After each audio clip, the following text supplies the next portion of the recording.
They say the walls remember, long after the doctors are gone, after the final patient has drawn their last breath, something remains.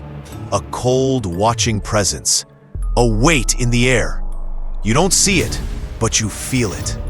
Especially in places like these. Asylums, once intended for healing, became places of isolation, suffering, and silence. But that silence didn't last. Over time, it was filled with whispers, and some swear those whispers never stopped. One of the most notorious of these places sits atop a hill in Louisville, Kentucky, Waverly Hills Sanatorium.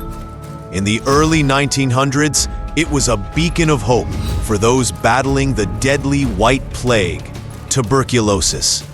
But the cure was worse than the disease. Crude surgeries, painful treatments, and thousands of deaths turned Waverly from hospital to horror.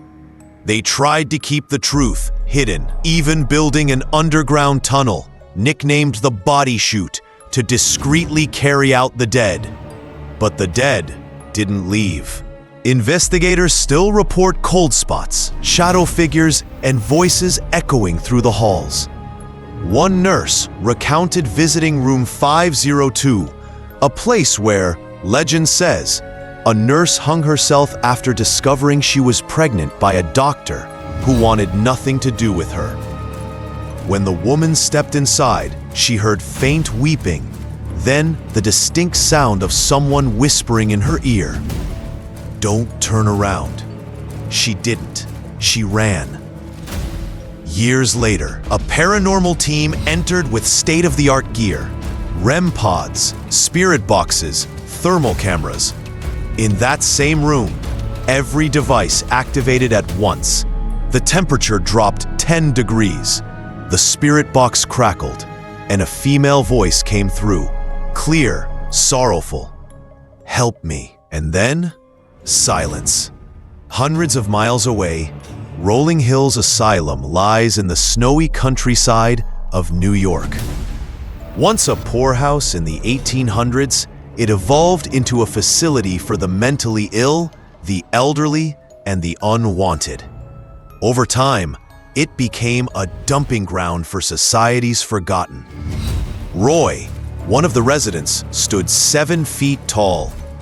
Born with gigantism, he was feared by some, but loved by many.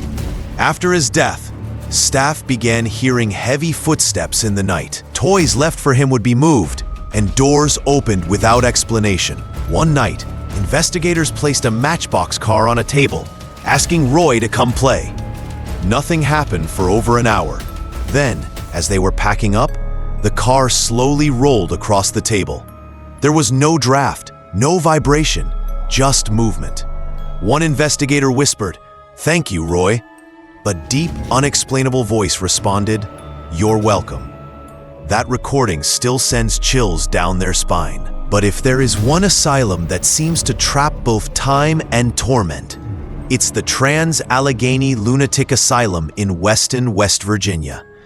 With stone walls, towering spires, and a past soaked in sorrow, this place is a fortress of forgotten pain. Opened in the mid-1800s, it was meant to be a place of peace.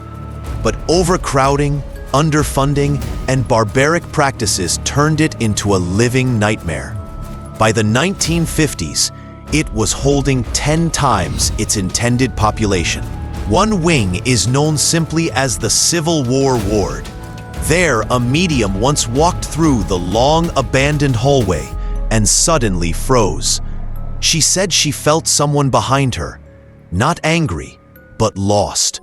She described a soldier named Jacob, wounded in battle, separated from his regiment, wandering the asylum ever since. Suddenly, the EMF detector spiked.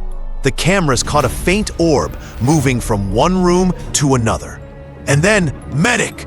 The word burst out from the static on their audio feed. They were alone. Or so they thought. But not all hauntings stay within asylum walls.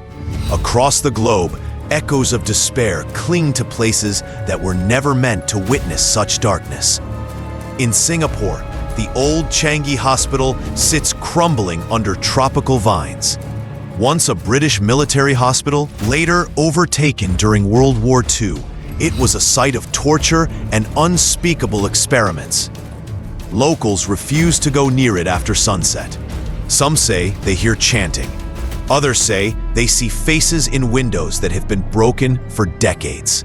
One man claimed he saw a nurse in blood-stained white, walking the corridors, only to vanish before his eyes. In Philadelphia, Eastern State Penitentiary, a model of solitary confinement drove inmates to madness. Even now, guards and tourists alike hear disembodied whispers. Some have fled mid-tour, refusing to return.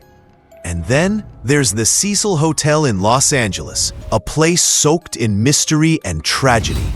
From unsolved murders to strange disappearances, it's a location wrapped in urban legend. But the strangest of all, the elevator footage of Elisa Lam. Her behavior erratic, as if she were hiding from someone or something. When she vanished and was later found in a rooftop water tank, the city was stunned. How she got there unseen remains unanswered. Paranormal experts believe she wasn't alone in that elevator. Back at Waverly Hills, one team returned for a final investigation. This time, no lights, no thermal, no backup, just pure darkness and audio recorders. They stood in the Body Chute in complete silence. For 10 minutes, nothing. Then a giggle, a child's laugh, wheels turning, a gust of wind through a sealed tunnel. Their cameras went black. When the devices came back online, everything had changed. Doors were ajar. The toy they'd brought was in a different room, and on every recorder, a soft voice whispered, "We never left." These weren't just abandoned buildings. They were time capsules. Places soaked with human fear, sorrow, regret. The kind of pain that clings to walls and waits. Some ghosts don't know they're dead. Others don't care. They stay because something in them can't move on or won't. So the next time you walk past an old hospital, a crumbling wing of a forgotten asylum, or even just a cold, quiet hallway in your home, listen. Not with your ears, but with your instincts. Because if you feel like you're being watched, you probably are.